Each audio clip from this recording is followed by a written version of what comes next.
እግዚአብሔር አንድ ነው ስንል በፍጥረታት ውስጥ እንደምናውቀው አንድነት አይደለም። እግዚአብሔር ከህሊና ከሐሳብ ከኢማጂኔሽን በላይ ነው። ስለ እግዚአብሔር ለመናገር ከየት እንጀምር? አውቃለሁ ተምሬያለሁ እግዚአብሔርን መግለጽ መረዳት እችላለሁ የሚል ሰው ይሄ ሰው ስለ ሰው እንኳን ለመግለጽ ምን ያህል እንጠነቀቃለን? ስለ እግዚአብሔር በደንብ ማወቅ ባህሪውን መግለጽ የማንችል ከሆነ ምስጢረ ሥላሴ አምስቱ አዕማደ ምስጢር እንዲህ ያለ ትምህርቱ ለምንድን ነው የሚያስፈልግ? መላእክት እንኳን በፊቱ ለመቆም ያውም ባህሪውን ሳይሆን መገለጡን ለማየት እንኳን ፊታቸውን የሚሸፍኑ ከሆነ ጻድቁ በጭንቅ የሚድን ከሆነ ኃጥኡማ ይታይ ዘንድ ወዴት አለ እንዳለ። ከዚህ የተነሳ ስለ እግዚአብሔር ለመግለጽ የምንጠቀምባቸው ቃላት፣ አገላለጾች፣ አረፍተ ነገሮች ሁሉ በጣም ጥንቃቄ ይፈልጋል። አዎ እግዚአብሔር አባት ነው፣ ግን ደግሞ አቅልን እንዳናይ በጣም ጥንቃቄ ይፈልጋል። በተለምዶ ግን የሚባሉ ትክክል ያልሆኑ ነገሮች አሉ። ሥላሴዎች የሚላል ሦስቱ ሥላሴ ኒቅያ ጉባኤ ስንት ቅዱሳን ሙታንን ያነሱ ስለ ክርስቶስ እጅ እግራቸው የተቆረጠ ስንት እያሉ አንዳቸው እኔ ልወስናል አሉ። ተማክረው 2 ወር በላይ ቆይተው ተመካክረው የእግዚአብሔር ጉባኤያዊት ናት እንጂ በአንድ ሰው እውቀትም ብቃት ማትመራ። ሕፃን ልጅ እናቱን ይወዳል ያውቃል፣ አባቱን ይወዳል ያውቃል። እድሜዋ ስንት ነው? ምን ከየት መጣች? ምን ተምራ? ስለዚህ የሚያውቀው ነገር አለ። ሕፃን ልጅ እንደ ሕፃናት ካልሆናቸው የተባለው ከየት ነው? እግዚአብሔርን ለመረዳት በሚደረግ ጥረት ውስጥ አምላካዊን ባህሪ ለመወሰን የሚሞክር ቃል መሆን አገላለጽ ሁሉ መጽሐፍ ቅዱስ በነገራችን ላይ እንደ መጽሐፍ ቅዱስ የተጠና የተመረመረ የለም ከብዙ አቅጣጫ። በስመ አብ ወወልድ ወመንፈስ ቅዱስ አሐዱ አምላክ አሜን። አበው ካህናት፣ አበው ዲያቆናት፣ አባቶች፣ እናቶች፣ ወንድሞች፣ እህቶች ሁላችሁም እንዴት ዋላችሁ? እንዴት ዋላችሁ? እንዴት ዋላችሁ? አንዳንዴ ደህና አድርጎ እግዚአብሔር ይመስገን ማለትም ያስፈልጋል። እሺ፣ እግዚአብሔር አምላካችን ስለ ሁሉም ስሙ የተመሰገነ ይሁንልን። አሜን። መጀመሪያ ዳሰሳውን ያቀረበውን ዲያቆን ህሊናን ቃለ ሕይወት ያሰማልን። ጥሩ አድርጎ ነው አይነ ልቡናን የዳሰሰልን። እኔ ደግሞ ሁለተኛውን ተመራቂ መጽሐፍ ኦርቶዶክሳዊ ነገረ ሥላሴን በጣም ጠቅለል አድርጌ ለማንሳት እሞክራለሁ። እንግዲህ ከሁሉ አስቀድሞ መጽሐፉ የተጻፈው በነገረ እግዚአብሔር ላይ በነገረ ሥላሴ ላይ ስለሆነ ይህንን ለመረዳት ከምን እንጀምር ከሚለው ከቅዱስ ጎርጎርዮስ ነባቤ መለኮት ሐሳብ ልነሳ። ቅዱስ ጎርጎርዮስ ነባቤ መለኮት እንደሚታወቀው በሌሎቹ አባቶች የነበሩትን ትምህርቶች ጥቅልል አድርጎ በጣም በሚገርም ሁኔታ በ5ቱ ትምህርቶቹ ወይም ኦሬሽን በሚባሉት ያቀረበ ነው እና ከዛ በፊት የመጀመሪያው አንደኛው ክፍል መግቢያ ነው እና እዛ መግቢያ ላይ ከየት እንጀምር ይላል። ስለ እግዚአብሔር ለመናገር ከየት እንጀምር? እግዚአብሔር የማይወሰን ነው፣ የኛ አእምሮ ደግሞ ውስን የመጨረሻ ደካማ ነው እና የት እንጀምር ብሎ ይጠይቅና ለመጀመሪያ የተሻለው ፈሪሃ እግዚአብሔር ነው ይላል። ጠቢቡ ሰለሞን ዳዊትም ገልጾ ደግሞታል። ቀዳሚሃ ለጥበብ ፈሪሃ እግዚአብሔር እንዳለ መልካም የሆነው መጀመሪያ እግዚአብሔርን መፍራት ነው። ስለዚህ ስለ እግዚአብሔር እና አምላካዊ ስለሆኑ ነገሮች መነጋገርን ከእግዚአብሔርን ከመፍራት ከፈሪሃ እግዚአብሔር እንጀምር ይላል። ይህንን ሲያብራራ ምክንያቱም አለ እግዚአብሔርን መፍራት ባለበት ትእዛዛቱን መጠበቅ አለና፣ ትእዛዛቱን መጠበቅ ባለበት ደግሞ ሰውነትን ማንጻት አለ። ትእዛዛቱን በመጠበቅ ነፍስን የሚጋርዳትና አምላካዊውን ብርሃን እንዳታይ የሚጋርዳት ደመና ይጠራልና፣ ሰውነትን ማንጻት ባለበት ደግሞ አብርሆት ብርሃናዊነት እና የእግዚአብሔር ነገር የመረዳት አቅም ይኖራልና ይላል። ስለዚህ መጀመሪያ ያለብን ከምርምር ሳይሆን ከፈሪሃ እግዚአብሔር ነው ይላል። ምክንያቱም ነገር እግዚአብሔር እንደ ሌላው ትምህርት ዝም ብሎ በፈለጣ በላቦራቶሪ በምርምር በስፔኩሌሽን የሚጠና አይደለም። ፊዚክስ፣ ኬሚስትሪ፣ ባዮሎጂ፣ ኢኮኖሚክስ ምናምን ቢሆን በሆነ ቲዮሪ በሆነ ነገር ጀምሮ መቀጠል ይቻላል። ነገር እግዚአብሔር ግን እንደዛ አይደለም። እንደዚህ ካልሆነ ይላል እግዚአብሔርን በመፍራት ጀምረን እግዚአብሔርን መፍራት ሰውነታችንን ንጹህ ያደርገዋል፣ ከኃጢአት ይጠብቀዋል። ሰውነትን የሚያረክሰው ኃጢአት ስለሆነ ፈሪሃ እግዚአብሔር ሰውነትን ከኃጢአት ይጠብቀዋል። ሰውነት ከኃጢአት ሲጠበቅ ደግሞ የእግዚአብሔር ጸጋ የሚያድርበት የሚስብ ይሆናል። ንጹህ የሆኑ መልካም መዓዛ ያላቸው አበቦች ንብን እንደሚስቡ ጸጋ እግዚአብሔርም ወደዛ ይሳባል። እንዲህ ካልሆነ ግን ይላል እንዲህ ባለ ሁኔታ ካልጀመርን ግን የሙሴን ፊት ማየት ካለመቻላቸው የተነሳ ተሸፈንልን እንዳሉት እንደ ሕዝበ እስራኤል ይሆንብናል ይላል። የሙሴን ፊት እንኳን ማየት አቅቷቸው ተሸፈንልን ብለዋል። ምክንያቱም ሙሴ ከደረሰበት ደረጃ አልደረሱምና እንደ ሙሴ ራሳቸውን አላነጹምና። እንደዚሁም ደግሞ ወይም ደግሞ የቀድሞው ሳውል የኋላው ቅዱስ ጳውሎስ ከማሳደዱ በደል ከመመለሱና ከመንጻቱ በፊት ሳለ እያሳደደው ከነበረው ጋር በተነጋገረ ጊዜ ወይም ከዚህ አስደናቂ ብርሃን በጣም ትንሽ ብልጭታ ጋር በተገናኘ ጊዜ እንደታወረው እኛም እንደዚያው መታወር ይሆንብናል። ቅዱስ ጳውሎስን የኋላውን የቀድሞውን ሳውል ያሳወረው ብርሃኑ ሳይሆን ለብርሃኑ የተገባ ሳይሆን በአለማመን በማሳደድ እንዳለ ስለተገለጸለት ነው።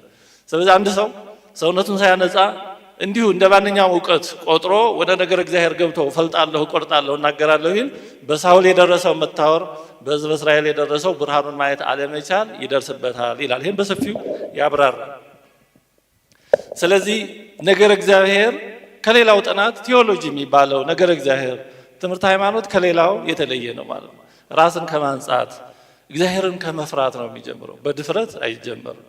አውቃለሁ በማለትም አይጀመርም። ሊቅ ነኝ በማለት ጨርሶ አይጀመርም። እንዲህ የሚል ሰው አውቃለሁ፣ ተምሬያለሁ፣ እግዚአብሔርን መግለጽ መረዳት እችላለሁ የሚል ሰው ይሄ ሰው የስህተትን ሰፊ በር ከፍቶ እየገባ ነው ማለት ነው። ብዙ ጊዜ ስህተቶች የሚፈጠሩትም እንደዚህ ባለ ሁኔታ ነው። ይኸው ጎርጎርዮስ ነባቤ መለኮት ስለ እግዚአብሔር ሀልዎት በፍጹም እውቀት እናውቃለን፣ መኖሩ እናውቃለን፣ የተረጋገጠ ነው። ስለ መኖሩ በፍጹም እውቀት እናውቃለን። ባህሪው ምን እንደሆነ ግን እርሱ ራሱ እኛ ልንቀበለው በምንችለው መጠን ከገለጠልን በስተቀር ልናውቀው አንችልም። እሱ በገለጠልን ልክ ነው የምናውቀው። ቅዱስ ቄርሎስ ዘኢየሩሳሌም ደግሞ እግዚአብሔርን በተመለከተ አላዋቂነታችንን መታመን እጅግ የተሻለ እውቀት እርሱ ነው። ስለ እግዚአብሔር ከተገለጠው ባለፈ ማናውቅ መሆናችንን ማወቅ የመጨረሻ እውቀት ማለት ይሄ እንጂ አንድ ሰው ቴዎሎጂ ተምሯል ወይም ደግሞ በጉባኤ ቤትም በጣም ተምሮ አራቱን ጉባኤ ተመርቋል ማለት እግዚአብሔርን ያውቃል ማለት አይደለም። ስለ እግዚአብሔር የተወሰነ ነገር ሰምቶ ሊሆን ይችላል። የተወሰነ ሊቃውንት ያሉትን ሰምቷል። ከዛ ባሻገር ግን እግዚአብሔርን አናውቀው። ስለዚህ የኦርቶዶክሳዊ ትምህርት ዓላማ እግዚአብሔር የማይታወቅ መሆኑን ወደ ማወቅ መምጣት ነው እንጂ እግዚአብሔርን ወስኘዋለሁ፣ እግዚአብሔርን ልገልጸው እችላለሁ ወደሚል የሚካሄድ ከሆነ የትምህርቱ ዓላማ አቅጣጫ ስቷል ማለት ነው። ለምን እኛ ውስኖች ነን፣ እግዚአብሔር ደግሞ የማይወሰን ነው። ስለዚህ ውስን የሆነው እኛ እግዚአብሔርን ልንወስነው፣ ልንገልጸው፣ ልንረዳው አንችልም። መጽሐፉ ሽፋን ላይ የተጻፈው እዚህ እንደምናየው እግዚአብሔርን መግለጽ የማይቻል ነው፣ ከዚያ በላይ ደግሞ እርሱን መረዳት የማይቻል ነው ይላል ጎርጎርዮስ ነባቤ መለኮት። እውነቱን ለመናገር እስካሁን ሊገቡኝ ካልቻሉ የጎርጎርዮስ አገላለጾች አንዱ ይሄ ነው። ምክንያቱም መግለጽ እግዚአብሔርን መግለጽ የማይቻል ነው፣ የበለጠ የሚከብደው ግን መረዳት ነው ይላል። የምሬን ነው። በጣም ሊዋሃደኝ ሊገባኝ አልቻለም። እና እንደዛ ባለ መረዳት እንደዛ ባለ መሰረት መጀመር በጣም ወሳኝ ነው። የእግዚአብሔር ሕልውና ከፍጥረታት ሕልውና ሁሉ የተለየ ነው። እግዚአብሔር አንድ ነው ስንል በፍጥረታት ውስጥ እንደምናውቀው አንድነት አይደለም፣ ከሂሳባዊ አንድነትም የተለየ ነው። ይሄንን ዲያቆን ዮሐንስ ገጽ ስንት ላይ ነው አብራርቶታል። ገጽ 67 ላይ የሥላሴን ሶስትነት ከምናውቀው ሂሳባዊ 3 ቁጥር ለይተን መረዳት አለብን። አንድነቱንም እንደዚሁ ምክንያቱም አንድ ሲሆን ሶስት ሲሆን አንድ ያለ ምንም የለም በፍጥረት ውስጥ። በማን ትመስሉኛላችሁ ያለው ለዚህ ነው። ምሳሌ በመሰልን ብዙ ሊቃውንት ብዙ ለመመሰል ይሞክራሉ። ያው መቼም ከምንም ግን ራሱ ጎርጎርዮስ ነባቤ መለኮት ምሳሌዎችን ያነሳና አያጠጉም፣ እንደውም ሊያሳስቱ ይችላሉ። በምሳሌው አንጻር እግዚአብሔርን የተረዳ ነው ሊያስመስሉን ይችላሉ ይላል። ጎርጎርዮስ ዘኒሲስ ደግሞ ምን ይላል? በአይምሮ እግዚአብሔር የሆነ ነገር መስሎ ከተሳለብህ ያጣዖት ነው ይላል። ምክንያቱም እግዚአብሔር እሱ አይደለም፣ እግዚአብሔር በምንም መንገድ የሚገለጽ አይደለም። ወደዚህ መምጣት ነው የኦርቶዶክሳዊ ነገረ ሥላሴ ኦርቶዶክሳዊ ነገረ እግዚአብሔር አረዳድ ዓላማ ወደዚህ መምጣት ነው እና እግዚአብሔርን የምናውቀው በኦርቶዶክሳዊ አስተምሮ እንደ ኢንቴሌክቹዋል ኖሌጅ አይደለም፣ ወይም የሆነ ነገር እንደምናውቀው አይደለም። እግዚአብሔር የምናውቀው እግዚአብሔርን የምናውቀው እውቀት የአብሮነት እውቀት ነው። ሕፃን ልጅ እናቱን ይወዳል ያውቃል፣ አባቱን ይወዳል ያውቃል። ሲመጡለት ደስ ይላቸዋል፣ ሲያቅፉት ደስ ይለዋል፣ ሲንከባከቡ በፍቅራቸው። ግን እናቱ ስሟ ማን ነው? እድሜዋ ስንት ነው? ምን ከየት መጣች? ምን ተምራ? ስለዚህ የሚያውቀው ነገር አለ ሕፃን ልጅ? ስለ አባቱ ባክግራውንድ ሲቪ የሚያውቀው ነገር አለ? ማወቅም አያስፈልገውም። በፍቅር ግን ሕፃን ልጅ እናቱን አባቱን ለይቶ ያውቃል። ከእግዚአብሔር ጋር የሚኖረንም እውቀት እንደዚህ አይነቱ እውቀት ነው። እንደ ሕፃናት ካልሆናቸው የተባለው እኮ ይሄ ነው በእውነቱ እንደ ሕፃናት መሆን እና የኦርቶዶክሳዊ ትምህርት ዓላማ ወደዚህ ሕፃንነት ለመምጣት ነው እንጂ ጥቅስ እየጠቀሱ አውቄያለሁ ብሎ እግዚአብሔርን ለመግለጽ ወደ መሞከር ለመሄድ አይደለም። አዎ የተገለጡ ነገሮች አሉ፣ ማመን ያለብን ነገሮች አሉ። እሱ በነገረን በገለጸልን ልክ የምናውቃቸው የምንገልጻቸው አሉ። ግን የአቅማችንን ውስንነት ግን በጣም መረዳት አስፈላጊ ነው። ቅድም እንደተነሳው አሁን እዚህ መጽሐፍ ላይ በደንብ እንዳብራራው ዲያቆን ዮሐንስ እግዚአብሔርን በባህሪው እናውቀዋለን የሚሉ ደፋሮች ነበሩ። በአራተኛው መቶ ዓመት እግዚአብሔርን ልክ እሱ የሆነውን ያህል ራሱን የሚያውቀውን ያህል እናውቀዋለን የሚሉ ነበሩ። ይሄንን ወደ ኋላ ከገጽ 286 አካባቢ ጀምሮ እግዚአብሔርን በባህሪው የማይታወቅ መሆኑን በሰፊ ያብራራል። በዛ ዙሪያ የነበሩትን ውዝግቦች እና አርዮሳውያን ከድፍረታቸው ብዛት የተነሳ እግዚአብሔር ራሱን የሚያውቀውን ያክል ራሱን እኛም እናውቀዋለን ይሉ ነበር። ኦርቶዶክሳውያን አባቶች ደግሞ የፈጽሞ ታላቅ ክደት መሆኑ እግዚአብሔር መኖሩን እናውቃለን፣ በእምነት የምናውቃቸው ነገሮች አሉ፣ በእውቀት ግን አናውቃቸውም እያሉ በጣም ደጋግመው ይጽፉ ነበር። እንደው ቅዱስ ዮሐንስ አፈወርቅ ስለ እግዚአብሔር ባህሪ አይመረመሬነት በጣም ድንቅ መጽሐፍ አለው። ችግር አንዳንዴ ጥሩ ነው፣ ጥሩ መጽሐፍ ይወልዳል፣ ጥሩ ማብራሪያ ያመጣል እና እዛ ላይ ሲያብራራ እዛ ውስጥ ካለው በጣም ትንሽ ነገር ላሰማችሁ። ቅዱስ ዮሐንስ አፈወርቅ ስለ እግዚአብሔር ባህሪ አይመረመሬነት ብዙ የማውቃቸው ነገሮች አሉ፣ ሆኖም እንዴት ላብራራቸው ወይም ልገልጻቸው እንደምችል ግን አላውቅም። ለምሳሌ እያለ ይቀጥላል። እግዚአብሔር በሁሉም ቦታ እንዳለ ምሉ በኩልህ እንደሆነ አውቃለሁ፣ ሆኖም እንዴት ብሎ በሁሉም ቦታ እንደሚኖር ግን አላውቅም። ይህን ማብራራት የሚችል ሰው አለ? እግዚአብሔር በሁሉም ቦታ መኖሩ እናምናለን፣ በሰማይም በምድርም በየትም። ግን እንዴት ብሎ ነው በሁሉም ቦታ የሚኖር? የሆነ ሊገለጽ የማይችል ግዙፍ አካል ሆኖ ነው? እንዴት ብሎ ነው? መግለጽ አንችልም። ስለዚህ በሁሉ ቦታ መኖሩን በእምነት ነው የምናውቀው እንጂ በእውቀት አይነት እውቀት አይደለም። ዘላለማዊ እንደሆነ መጀመሪያም እንደሌለው አውቃለሁ፣ እንዴት እንደሆነ ግን አላውቅም። ምክንያቱም አንድ በራሱ ህልው የሆነ ሕያው ህልውናውን ከሌላም ሆነ ከራሱ ሳይቀበል እንዴት ሊኖር እንደሚችል አይምሮዬ ለመረዳት አይቻለሁ። ምክንያቱም እኛ የምናውቀው ህልውና የሆነ ነገር ከሆነ ነገር ሲገኝ ነው። በራሱ ሁልጊዜ የሚኖር እንዴት አድርገን ነው መረዳት የምንችለው? ምንም። አይምሮአችን ቢጓዝ በመጀመሪያ እግዚአብሔር ሰማይና ምድርን ፈጠረ ከምትላ አንድ ኢንች ወይም አንድ ቅጽበት ወደ ኋላ መሄድ አይችልም። እዛ ላይ ነው የፍጡር አይምሮ የሚያቆመው፣ እዛች መጀመሪያ ላይ ነው በቀዳሚ የምትለው። ከዛ ወደ ኋላ መፈንገል መሻገር አይቻልም። ስለዚህ እግዚአብሔር ዘላለማዊ እንደሆነ እናውቃለን በእምነት እንጂ ግን በማወቅ እውቀት ግን አይደለም። እርሱ የባህሪ ልጅ እንዳለው አውቃለሁ፣ ይህ እንዴት እንደሆነ ግን አላውቅም። ወልድ እንዴት እንደተወለደ ማንም አያውቅም፣ ግን ወልድ ከአብ ተወለደ ብለን እናምናለን ስለነገረን እሱ። መንፈስ ቅዱስ ከእርሱ እንደሰረጸ አውቃለሁ፣ መንፈስ ቅዱስ እንዴት ብሎ ከእርሱ እንደሰረጸ ግን አላውቅም። ይሄን ማንም አያውቅም። በቃ ሰረጸ፣ ዘሰረጸ በቃ ይሁን። ይቀጥልና ዳዊት የእግዚአብሔርን ባህሪ ማወቅን በተመለከተ ባሰበ ጊዜ ማለት የቻለው እውቀትህ ከኔ ይልቅ እጅግ ተደነቀች በረታች፣ ወደ እርሷም ለመድረስ አልችልም ነው። መዝሙር 136 ቁጥር 6። ነቢዩ ኢሳይያስ የእግዚአብሔርን ልደት መናገር የሚችል አለመኖሩን በማድረግ ወመኑ ይነግር ልደቶ፣ ልደቱን ማን ሊናገር ይችላል በማለት በአግራሞት ይገልጻል፣ ይጠይቃል። ቅዱስ ጳውሎስም የእግዚአብሔር ፍርዶ የማይመረመር ለመንገዱም ፍለጋ የሌለው መሆኑን በማድረግ ይናገራል። ሮሜ 11:33 እግዚአብሔር ለወዳጆቹ ያዘጋጀው ሽልማት የማይመረመር ነው፣ ዓይን ያላየው ጆሮ ያልሰማው የሰው ልብ ያላሰበው እንደተባለ። ስለዚህ እግዚአብሔር ለወዳጆቹ ያዘጋጀው ሽልማት የማይመረመር ነው። የእግዚአብሔር ሰላም አይምሮን ሁሉ ያልፋል። አይምሮን ሁሉ የሚያልፍ የእግዚአብሔር ሰላም ይላል። it surpasses all understanding። አይምሮን ሁሉ የሚያልፍ የእግዚአብሔር ሰላም ይላል። እግዚአብሔር የሚሰጠው ሰላም በአይምሮ ሊገለጽ የማይችል ነው። ሐዋርያት እየተገረፉ ደስ ይላቸው የነበረው አይምሮን የሚያልፍ ሰላም ስለሆነ ነው እንጂ እንደዛ ባይሆን ኖሮ ሰው ፊት ሲከፋበትም ደስ አይለውም። ግን እየተገረፉ መደሰትን የሚሰጠው ልዩ ከአይምሮ በላይ የሆነ ሰላም ስለሆነ ነው። ስጦታውም ሊነገር አይችልም፣ ስለማይነገር ስጦታው እግዚአብሔር ይመስገን ይላል።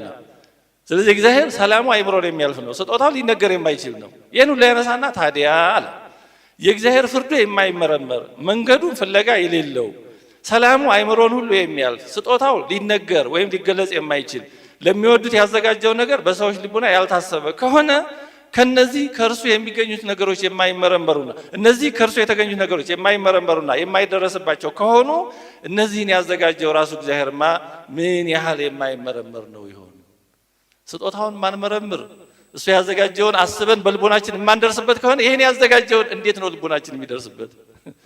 አርዮሳውያን ሆይ የተፈጠሩት የማይታወቁ የማይገለጹና የማይመረመሩ ሲሆኑ እነዚህን የፈጠራቸው እርሱ ግን ይታወቃል፣ ይመረመራል ከማለት በላይ ምን እብደት አለ ይላቸዋል። በተለይ ከአርዮሳውያን አኖሚያን የተባሉትን ዩኖሚዮሳውያን መላእክት በእግዚአብሔር መገለጥ ፊት ሲቆሙ ፊቱን እንኳን ማየት የማይችል ከሆነ በሁለት ክንፋቸው ፊታቸውን ይሸፍናሉና እግዚአብሔርን ሙሉ በሙሉ ላውቀው እችላለሁ ይል ዘንድ ሰው ማን ነው? ወገኖች ሆይ አርዮሳውያንን አይምሯቸው የታመመና የማሰብ አቅማቸውን በህመም ያጡ ሰዎችን እንደምታዩ አድርጋችሁ ልትመለከቷቸውና ልታዝኑላቸው ይገባል። እግዚአብሔርን በባህሪው ላውቀው እችላለሁ ማለት ከአይምሮ መታወክ እንጂ ከጤና የሚመጣ አይደለምና ይላል። ስለዚህ እግዚአብሔርን የምናውቀው በባህሪው ሳይሆን እሱ በገለጠው በመግቦቱና እሱ በገለጠልን ልክ ነው። ቅዱስ ኤፍሬም ሶርያዊ ይህንን ሲያብራራ ወደ እግዚአብሔር ባህሪ ውስጥ ገብቼ ልፈትፍት ማለት ታላቅ ድፍረት ነው፣ በእግዚአብሔር ላይ የሚፈጸም ስድብም ነው ይላል። ዲያቆን ዮሐንስ ከቅዱስ ኤፍሬም ሶርያዊ አንድ ትምህርት ዲያቆን ህሊና የተረጎመውን ጠቅሶታል። በዚህ ዙሪያ እንደው እሱን ግጥሙም ጥሩ ሆኖ ነው በግጥም የተገለጸው። ቅዱስ ኤፍሬም ሶርያዊ ለየት የሚያደርገው በግጥም ነው ብዙ ነገሮችን የገለጸው። ግጥም ተመስጧዊነት ከቃላዊነትና ከዚህ ካገላለጽ ባለፈ በረቀቀ መንገድ ሐሳብን የማስተላለፍ ነገር ስላለው በዛ መንገድ ነው የገለጸው። አብ ወልድ መንፈስ ቅዱስ በሚሉ ስሞች ልንመሰጥ ነገር ግን አካላቸውን ልንመረምር እንደማይገባ ሲገልጽ ደግሞ ይላል 115 ገጽ ላይ አብ ወልድ መንፈስ ቅዱስ ሊደረስባቸው ሊገኙ የሚችሉት በሌላ አይደለም በስማቸው ብቻ ወደው በገለጹት። ከዚህ በላይ ሄደህ ወደ አካላቸው ከቶ አትመልከት፣ ስማቸው ላይ ብቻ ዝም ብለህ ተመሰጥ። በማይሆን ምርምር የእግዚአብሔርን አካል መረምራለሁ ካልህ ህልውና ሁሉ በመጥፋት ያበቃል። ግን ስሙን ካመንህ በስሙ ከታመንህ መኖርህ ይሳካል። የአብ ስሙ ላንተ ይሁንልህ ድንበር፣ ተሻግረህ ባህሪውን ይቅርብህ አትመርምር። የወልድም ስም ላንተ ይሁንህ ግድግዳ፣ ያን አልፈህ አቋርጠህ ትመረምር ዘንዳ። ከአብ መወለዱን ለማሰስ ተነስተህ ደግሞ እንዳትጎዳ። የመንፈስ ቅዱስ ስም አጥር ይሁንልህ ለመመርመር ብለህ አትግባ ያን አልፈህ ይላል እና ቅዱስ ኤፍሬም ሶርያዊ እንደዛ ነው የሚለው። ወደ እግዚአብሔር ባህሪ ለመመርመር መግባት ድፍረት እንደውም ስድብ ነው ይላል። እንግዲህ አባ ሕርያቆስ በቅዳሴ ማርያም ይህን በሰፊው እንደሚያመራራው እናስታውሳለን። ለመለኮት እንደ ፀሐይና እንደ ጨረቃ ክበብ እንደ ሰው መጠን ያለው አለ። በሰው ልክም እንዲህ ነው የሚባል አይደለም፣ እንደ ፀሐይ እንደ ጨረቃ እንዲህ ነው የሚባል አለ። እንዴት ነው ከተባለ እሱ ብቻ ነው የሚያውቀው እንዴት እንደሆነ። የሰው ሕሊና አለ አባ ሕርያቆስ የመላእክት ማይምሮ በማይደርስበት በአርያሙ የሚኖር ነው እንጂ ቅዱስ ጳውሎስ ያለውን ነው አባ ሕርያቆስ ያብራራው። ቅዱስ ጳውሎስ አንደኛ ጢሞቴዎስ 6:16 ላይ ማንም ሊደርስበት በማይችል ለው ብርሃን ውስጥ ይኖራል፣ ማንም አላየውም ሊያየውም አይቻለውም ነው የሚለው። ያን አባ ሕርያቆስ የሚያብራራው። ስለዚህ እግዚአብሔርን ልክ እንደሆነ እንደሚገለጽ ነገር አድርጎ ወደ ማሰብ ከመሄድ አርዮሳዊ እርሾ መጠበቅ ያስፈልጋል። የክርስቲያን ታሪክ እንዲሁም ደግሞ በዘመናት የመጣውን የነገረ ሃይማኖት አስተምሮ ሂደት በጣም ማወቅ የሚያስፈልገው ለዚህ ነው። አለዛ ቅድም እንደተባለው በሆነ ዘመን ተነስተው የተወገዙ ሀሳቦች እንደ አዲስ ብቅ እንዳይሉ ተመሳሳይ ስህተቶችን እንዳንሳሳት ነው የሚጠብቀው እና እግዚአብሔር ባህሪው ከኛ አይደለም ከመላእክት ማይምሮ የራቀ የመጠቀ ግን እሱ ደግሞ አባት ነውና እኛ ለመዳን በሚጠቅመን መንገድ የገለጸልንን ብቻ የምናውቅና የምንረዳ መሆናችንን ልብ ማለት በጣም አስፈላጊ ነው። ቅርብ ጊዜ ያረፈ ነፍሱን ይማረውና ከእስልምና ወደ ክርስትና ብዙ ምርመራ አድርጎ እስልምናን መርምሮ ክርስትናን መርምሮ ወደ ክርስትና የመጣ ነቢል ቁሬሽ የሚባል ሰው ነበር። ቅርብ ጊዜ ነው ያረፈው። በካንሰር ነው የሞተው። ወይ ስላሟሟቱ ብዙ ነገር አለ፣ እሱ ለእግዚአብሔር እንተው እና ወደ ክርስትና ለመምጣት በነበረው ጉዞ በጣም የከበደው የሚስጥረ ሥላሴ ጉዳይ ነበር። እንዴት ነው እግዚአብሔር አንድ ሲሆን ልዩ ሶስትነት የሚኖረው እንዴት? እና ምን ይላል ነቢል ቁረይሽ በመጽሐፍ ላይ እንደ ሙስሊምነቴ ከህፃንነቴ ጀምሮ የቅድስት ሥላሴ አስተምሮ ሊሆን የሚችል ነገር እንዳልሆነ እየተነገረኝ ነበር ያደግኩት ይላል። ይሄ የሚስጥረ ሥላሴ ጉዳይ ኢምፖሲብል ነው፣ የማይሆን ነው፣ ኢሎጂካል ነው እየተባለ ነበር ያደግኩት። ምክንያቱ ደግሞ በጣም ውስብስብና ሊረዱት የማይቻል እንዲሁም እርስ በርሱ የሚቃረን ነው የሚል ነበር። እግዚአብሔር ለምን ይሄን ያህል ውስብስብ ይሆናል የሚሉ ሰዎች አሉ። እና ነቢል ምን ይላል? አይኖቼ በስነ ፍጥረት ውስጥ ወዳሉት ጥልቅ እውነታዎች ውስጥ በተከፈቱ መጠን ውስብስብነት የቅድስት ሥላሴን አስተምሮ ውድቅ ሊያደርገው እንደማይችል ተረዳሁ። እኛ ፈጣሪን ለመረዳት እንችል ዘንድ እርሱ ከፈጠረው ፍጥረት የበለጠ ቀላል ሊሆን ይገባል እንል ዘንድ እኛ ማንን ነው? ይሄ እግዚአብሔር አንድነትና ሶስትነት በጣም ለአእምሮ የሚረዳ አይደለም ብለን ይሄንን ለመተቸት ስለዚህ ሊሆን አይችልም ብሎ ለመፈረጅ እኛ ማንን ማን ስልጣን ሰጠን ይሄን ይላል። እግዚአብሔር የእኛን አእምሮ የፈጠረው እርሱ ከሆነ እርሱ ከአእምሮአችን መረዳት የበለጠ መሆን አለበት። ታዲያ እርሱ እኛ እንረዳው ዘንድ ቀላልና ያልተወሳሰበ መሆን አለበት ብለን ለመደንገግ እንችል ዘንድ እኛ ማንን ይላል። ነቢል በተለይ ነቢል ቁረይሺ የቅድስት ሥላሴን ምስጢር በተመለከተ አይኑን የከፈተለት ኬሚስትሪ ሲማር መሆኑን ጽፏል በመጽሐፉ ላይ። ኬሚስትሪ ላይ ሪዞናንስ የሚባል ነገር አለ ይላል።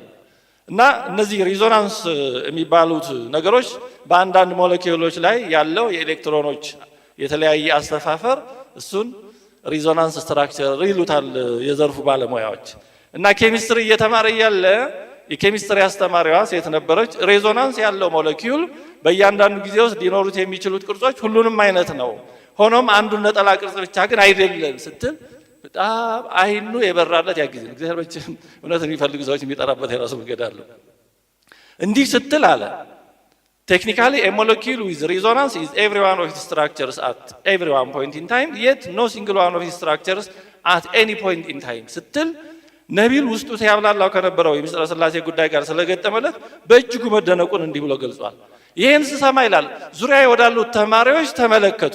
እነዚህ ተማሪዎች በእውነት ተረድቷቸው ነው ወይስ ነንሰንስ ነው ብለው ነው ወይስ እንደኔ ጉዳዩ እንዴት አላስገረማቸውም ብዬ ዘወር ብዬ ሌሎችን ተማሪዎች ስመለከት ለካ እነሱ ከኔ በቀር ሌሎች ተማሪዎች ስለ ዓለመ ፍጥረት ለአይምሯችን ለመረዳት ቀላል ያልሆኑና ከሚመስሉ ነገሮች ጋር የማይሄዱ እውነታዎች መኖራቸውን ለካ እነሱ ከኔ ያስቀድመው ተረድተው ኖረዋል። አይኖቼ በግድግዳው ላይ አስተማሪዋ በሳለቻቸው 3 የተለያዩ የናይትሬት ቅርጾች ሪዞናንስ ስትራክቸር በሚባለው ላይ አረፉ። አይምሮም 3ቱን ቅርጾች አንድ አድርጎ ለማዋሃድ እየሞከረ ነው። 3 ናቸው ግን 3ቱ አንድ ናቸው። አንዱ ደግሞ በ3 ነው የሚኖር። ይሄን አይምሮ ለማዋሃድ እየሞከረ ነው አለ። አንድ የናይትሬት ሞለኪውል በሁሉም ጊዜ ውስጥ 3 የሪዞናንስ ቅርጾች ነው። መቼ ከእነርሱ አንዳቸውን ብቻ አይደለም። 3ቱ የተለያዩ ራሳቸውን የቻሉ ናቸው፣ ግን ደግሞ አንድ አይነት ናቸው። አንድ ናቸው፣ 3 በአንድ ናቸው። አይምሮዬ ላይ የደወለብኝ ያን ጊዜ ነበር። እንዲህ ቁስ አካል ማተር እንደዚህ መሆን ከቻለ ይሄን ያሉ ስብስብ መሆን ከቻለ 3 ሲሆን አንድ ሲሆን 3 መሆን ከቻለ እግዚአብሔር እንዲህ መሆን የማይችልበት ምን ምክንያት አለ? የተፈጠረው ይሄን ያህል ኮምፕሌክስ ከሆነ የፈጠረው ምን ያህል ውስብስብ ይሆን? ስለዚህ የምስጢረ ሥላሴ ጉዳይ ኢሎጂካል አይደለም፣ ኢምፖሲብል አይደለም፣ ሊሆን የማይችል ነው ሲባል ያደኩት ትክክል አይደለም። አይምሮዬ የምስጢረ ሥላሴ ጉዳይ ሊሆን የሚችል እንደሆነ ወደ መረዳት ያዘነበለውና የምስጢረ ሥላሴ በር የተከፈተልኝ በዚህ የኬሚስትሪ ትምህርት ነው ይላል። በእውነት መማር በሁሉም አቅጣጫ ሰው ከምሩ ከተማረ እግዚአብሔር በዛ የሚመራበት መንገድ ይኖረዋል። እና እንዳልኳችሁ ወደ ክርስትና መጥቶ ያው በጣም በ30ዎቹ ውስጥ እያለ ነው ያረፈው። ቅዱስ ጎርጎርዮስ ዘኑሲስም እግዚአብሔርን ለመረዳት በሚደረግ ጥረት ውስጥ አምላካዊን ባህሪ ለመወሰን የሚሞክር ቃልም ሆነ አገላለጽ ሁሉ እግዚአብሔር ሳይሆን ጣዖት ነው። ቅድም አስታውሻቸዋል። እግዚአብሔር ከህሊና ከሐሳብ ከኢማጂኔሽን በላይ ነው እና ከዚህ የተነሳ ስለ እግዚአብሔር ለመግለጽ የምንጠቀምባቸው ቃላት፣ አገላለጾች፣ አረፍተ ነገሮች ሁሉ በጣም ጥንቃቄ ይፈልጋሉ። ቅዱስ ዮሐንስ አፈወርቅ ይህን ሁሉ አጠቃሎ እግዚአብሔርን ሊገለጽ እንዲህ እያልን ነው መግለጽ የምንችለው ይላል። እግዚአብሔርን ለመግለጽ የሚሻለው እንዲህ ነው ይላል። ምን ማለት? ሊገለጽ የማይቻለው፣ ሊታሰብ የማይችለው፣ የማይታየው፣ ከሰዎች የቋንቋ አቅምና ችሎታ በላይ የሆነው፣ በመላእክት የማይመረመረው፣ በሱራፌል የማይታየው፣ በኪሩቤል የማይታወቀው፣ በአጠቃላይ በማንኛውም ፍጥረት ሊታይ የማይችለው ብለን ልንጠራው ይገባል ይላል። ስለ እርሱ ልናውቀ የሚገባንን ያህል በቅዱሳት መጽሐፍ ተገልጦልናል። ከዛ እንዳናልፍ ያንም በጥንቃቄ እንዲሆን ነው። ቅዱስ ቄርሎስ ዘኢየሩሳሌም አንድ ጥያቄ ያነሳና ይመልሳል። ይሄንን ክፍል በዚህ እንደበድባለን። ይሄን ምንድነው የሚለው? መለኮታዊ ባህሪ ልንረዳ የማንችለው ከሆነ ስለ እርሱ ለምን ትናገራለህ የሚለኝ ይሆናል። እንዴ ስለ እግዚአብሔር በደንብ ማወቅ ባህሪውን መግለጽ የማንችል ከሆነ ምስጢረ ሥላሴ አምስቱ ሃይማኖት ምስጢር እንዲህ ያለ ትምህርቱ ለምንድን ነው የሚያስፈልገው? እንዲህ ይላል። ወንዙን በሙሉ መጠጣት ካልቻልኩ ጥሜን ለማርካት የሚበቃኝን ያህል ውሃ መቅዳትና መጠጣት አልችልምን? ይሄን ወንዝ ሙሉን ካልጠጣ አትቅመስ ይባላልን? እንደዛ ነው።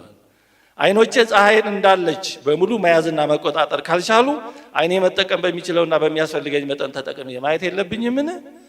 ወይስ ታላቅ ወደሆነ የአትክልት ቦታ ገብቼ ሳለሁ በዚያ ያለው ፍሬ በሙሉ ጨርሼ መብላት የማልችል በመሆኔ እንደራበኝ ከዚያ ልውጣን?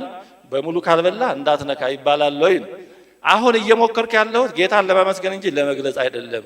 እርሱን ለማመስገንና ለማክበር የማደርገው ጥረት እርሱን እንደሚገባው ከማመስገን እጅግ የራቀ መሆኑን ባውቅም መሞከሩም ቢሆን የእምነት ተግባር ነውና ይላል። ስለዚህ በኦርቶዶክሳዊ አስተምሮ ስለ እግዚአብሔር የምናገረው አምልኮ ስለሆነ ሕይወት ነው። ልክ አየርን እንደ መሳብ፣ ውሃን እንደ መጠጣት፣ ምግብን እንደ መመገብ ስለሆነ ግን ውሃን የምንጠጣው በልካችን ነው። ምግብን የምንመገበው በአቅማችን ነው።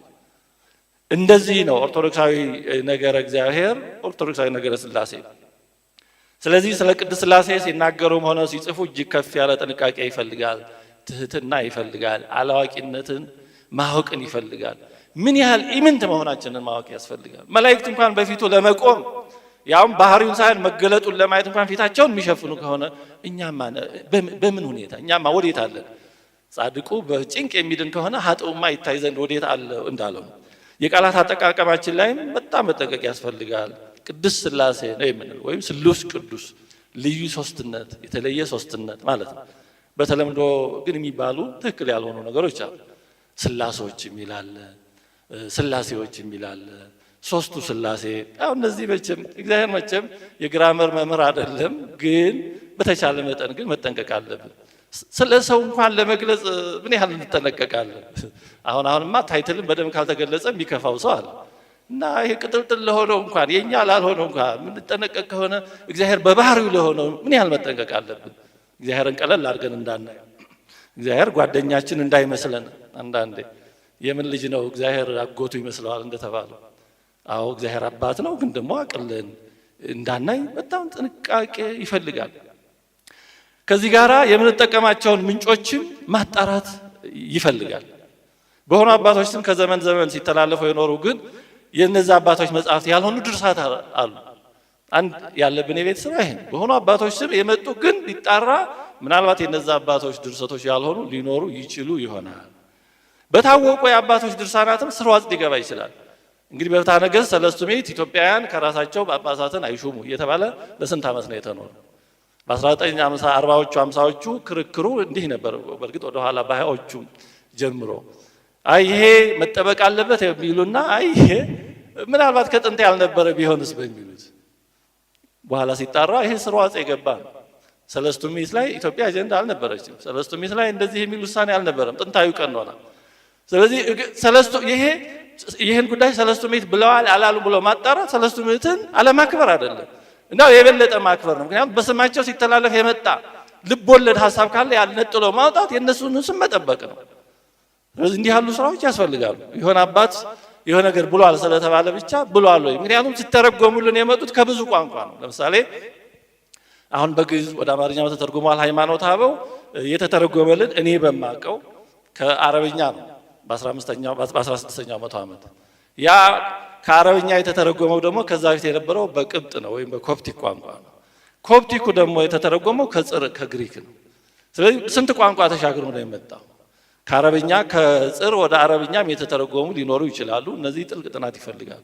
ስለዚህ ከቋንቋ ቋንቋ ሲሸጋገር፣ ከመጽሐፍ መጽሐፍ ሲገለባበጥ፣ ከጸሐፊ ጸሐፊ ብዙ ነገሮች ሊኖሩ ይችላሉ እና እነዚህን ማጣራት ተገቢ ነው። ምክንያቱም እውነት ሲጣራ እየጠራ ነው የሚገኘው። ወርቅ እሳትን አይፈራም። ወርቅ ያልሆነው ሌላው ነገር ነው እሳትን የሚፈራው። ምክንያቱም በበለጠ እሳቱ ሲገባ እየቀለጠ የሚጠፋ ወርቅ ያልሆነው፣ ወርቅማ እየቀረ ወርቅነቱ እየተመሰከረ ነው የሚሄደው። ስለዚህ እውነት ምርመራን አይፈራም። ምርመራን የሚፈራ ውሸት ብቻ ነው። ውሸት ነው ምርመራን ማስረጃን የሚፈራ። መጽሐፍ ቅዱስ በነገራችን ላይ እንደ መጽሐፍ ቅዱስ የተጠና የተመረመረ የለም። ከብዙ አቅጣጫ ግን መርማሪዎቹን ሁሉ እያሳመነ ሊያጥላሉት የገቡትን ሁሉ እየሳበ እያሳመነ የኖረ እውነት ስለሆነ ዲዮናስዮስ የሚባል አንድ ሊቀ ጳጳስ በሁለተኛው እንደዛ አካባቢ የነበረ ነው። በትክክል ዓመቱን አላስታውስም። መጽሐፍ ቅዱስን ማንበብ የጀመረው በጣም የተማረ ፈላስፋ ነበር። መጽሐፍ ቅዱስን አጥንቶ ለማሄስ ለመተቸትና ውሸትነቱን ለማጋለጥ ነበር። ግን በመጽሐፍ ቅዱስ ተስቦ አምኖ ክርስቲያን ሆኖ እዛ በላይ ጳጳስ ሆኖ ሰማዕት ሆኖ። እውነት እንደዚህ ነው። እውነት ምንም ቀኝ ግራ ሊሆን አይችልም። ቅዱስ ጳውሎስ እንዳለው በእውነት ላይ ምንም ማድረግ አንችልም እንዳለው እና እንዲህ አይነት ነገሮች ሊኖሩ እንደሚችሉ ጥንቃቄ ይፈልጋል። መጽሐፍ ቅዱስ እንኳን ከእናት ቋንቋ ጋር ይተያያል። የሆነ ቃል ሊያም ተርጓሚው በዛ አረዳድ በሆነ መንገድ ሊተረጉመው ይችላል እና ቢቻል ወደ ዕብራይስጡና ወደ ግሪኩ ማስተያየት የሚባለው ከዚህ አንፃር። እንዲሁም ደግሞ የሆነ አባት የምርም የሆነ ነገር ብሏል ቢባል ያንን የዛን አባት ጽሑፍ ከሌሎቹ ትምህርቶቹ ጋር ማስተያየት የሚገባል። በአጠቃላይ ከቤተክርስቲያን ትምህርት ጋር ማስተያየት ይገባል። ምክንያቱም ቤተክርስቲያን በአንድ አባት ብቻ የምትመራ አይደለች። ቤተክርስቲያን ጉባኤያዊት ናት። በኒቅያ ጉባኤ ስንት ቅዱሳን ሙታንን ያነሱ ስለ ክርስቶስ እጅ እግራቸው የተቆረጠ ስንት እያሉ አንዳቸው እኔ ልወስን አላሉ። ተማክረው 2 ወር በላይ ቆይተው ተመካክረው። ቤተክርስቲያን ጉባኤያዊት ናት እንጂ በአንድ ሰው እውቀትም ብቃትም አትመራ። የፈለገ ሰው ቢበቃ ቤተክርስቲያን ሙሉ በሙሉ አይወክልም እና በነገረ እግዚአብሔር በምስጢረ ሥላሴ ላይ በአጠቃላይ ቤተክርስቲያን ላይ በሚጻፉ በሚነገሩ ነገሮች እነዚህን ሁሉ ታሳቢ ማድረግ በጣም አስፈላጊ ነው። ታዲያ ዲያቆን ዮሐንስ ኦርቶዶክሳዊ ነገረ ሥላሴ የሚለው መጽሐፉ እነዚህ ነገሮች ሁሉ ታሳቢ አድርጎ ለመጻፍ ጥረት የተደረገበት መጽሐፍ ነው። እኔ አስቀድሞ አይቻለሁ። ብዙ ደክሟል። ነገሮችን በጥንቃቄ ለመጻፍ ምንጮችን በአግባቡ ለመጠቀም በእውነቱ በጣም ጥረት አድርጓል። ብዙ ደክሞበታል። ኦርቶዶክሳዊ ነገረ ሥላሴን ለማብራራት በመልካም ጥንቃቄ የተጻፈ መጽሐፍ ነው። በደንብ በሚቻለው እንደ ሰው በሚቻለው ተጠንቅቆ የጻፈው መጽሐፍ ነው። 348 ገጾችና 3 ምዕራፎች አሉት። መጽሐፉን ወደ ማብራራት አልገባም። ከዚህ በላይ ጊዜ እንዳልወስድ መጽሐፉን እንድታነቡት ነው እኔ አሁን እምጋብዛችሁ። ወንድማችን ዲያቆን ዮሐንስ ሙሉ ሕይወቱን ወንጌልን ለመስበክ የሰጠ ወንድማችን ነው። በቃል ስብከትም በጽሁፍ መጽሐፍትን በመጻፍም በእውነቱ ሙሉ ሕይወቱን ሰጥቶ እያገለገለ ያለ ወንድማችን ነው። ስለዚህ እንደዚህ ያሉ ወንድሞችን መደገፍ ይገባናል። በእውነቱ ሰውን ካላሳደጉት፣ ልጅን ካላሳደጉት፣ ወንድምን ካልተንከባከቡት ኋላ አባት ከየት ይመጣል? ስለዚህ እንዲህ ያሉ በእውነቱ ራሳቸውን በራሳቸው ያሳደጉ ናቸው ብዙዎቹ። ራሳቸውን በራሳቸው እንደ ሙት ልጅ እንዳው በእውነቱ ብዙና ሰውን መርዳት ማሳደግ ለኛ ነው። አሁን በጥንቱ በአብነት ትምህርት ቤት ተማሪን እያለመኑ ከደጀ ሰላሙም ደግሞ ከጽዋው ከሚሰጠው ከዛ ከመሳሰለው ከጻድቁ ሁሉ እየሰጡ ተማሪ የሚያስተምሩት ለምንድን ነው? ነገ እኛን የሚያስተምረን ነገ ለኛ መርጌታ ሆኖ ስንሞት የሚፈታን ልጆቻችንን የሚያጠምቅልን እነዚህ ናቸው እያሉ ለራሳቸው አገልጋይ እያፈሩ ነው። ችሮታ አልነበረም። አሁን በጎነት አለ በውስጡ፣ ግን ልክ ዛሬ ስኮላርሺፕ እንደምንለው አይነት እና እንደ ዲያቆን ዮሐንስ ያሉ ወንድሞቻችንን በእውነቱ ጥሩ ወንድሞቻችን አሁን እየመጡ ነው። እግዚአብሔር ይመስገን። በአብነት ትምህርት ቤቱም በቴዎሎጂውም በሰንበት ትምህርት ቤትም እውነት እግዚአብሔር የተመሰገነውን ጥሩ ተስፋ የሚሆኑ ወንድሞቻችን እየመጡልን ነው። ስለዚህ እንዲህ ያሉ ወንድሞቻችንን መጽሐፍቶቻቸውን በመግዛት በማንበብ እና በሚያስፈልገው ሁሉ ከጎናቸው በመቆም ማበረታታት ይገባናል። በእውነቱ ሰው እንዳያሳጣን ሰዎችን ማሳደግና መደገፍን ጨክነን መልመድ አለብን። የሆነን ሰው ለአገልግሎት ስንፈልገው ብቻ ስልክ ደውሎ አለ ሆይ ብቻ አይበቃም። ያ ሰው የት ነው የሚውለው የት ነው የሚያድረው ብሎ ማሰብ ሳያስፈልግም ለዛች ቀን ብቻ ብሎ እኮ አይኖርም ማለት እስከዛ ቀን መኖር የለበትም። እና እንዲህ ያሉ ነገሮችን ማሰብ አያስፈልገንም።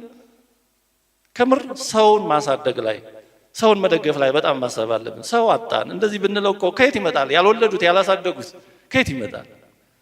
ስለዚህ እንደዚህ በእውነቱ በእግዚአብሔር እርዳታ እሱ ባወቀ እየረዳቸው እየመራቸው እዚህ ደረጃ የደረሱትን በሁሉም አቅጣጫ መደገፍ መቻል አለብን። ህንጻ ቤተክርስቲያን ላይ ብዙ ጊዜ የምንረባረበው እዛ ላይ ነው። ሰው አልቦ ምን ይሆናል? አገልጋይ አልቦ ምን ይሆናል? ስለዚህ እንደ ዲያቆን ዮሐንስ ያሉ በእውነቱ ተጠንቅቀው የሚጽፉ ተጠንቅቀው የሚያስተምሩ ለሚነሱ ጥያቄዎች መልስ ለመስጠት የሚችሉትን የሚሞክሩ የሚደክሙ ወንድሞቻችንን ማበረታታት አለብን። የምናበረታታቸው ደግሞ ስራቸውን በማንበብ ነው፣ መጽሐፍታቸውን በማንበብ ነው። የምናነበው እነሱን ለማበረታታት ብለናል፣ ለራሳችን ነው እናንብብ። እና ዲያቆን ዮሐንስ በእውነቱ ከዚህም በፊት ሌሎችን መጽሐፍ ጽፈሃል። ይህንንም ብዙ ደክመህ ጽፈህ ስላበረከትክልን እናመሰግናለን። ወደፊትም ደግሞ ብዙ እንድታስተምር ብዙ እንድትጽፍ ብዙ እንድትመክረን ቤተክርስቲያን እንድታገለግል እግዚአብሔር እድሜውን ጤናውን ሀብቱን ጸጋውን አብዝቶ ይስጥልን ይጠብቅልን። እግዚአብሔር ይስጥልን።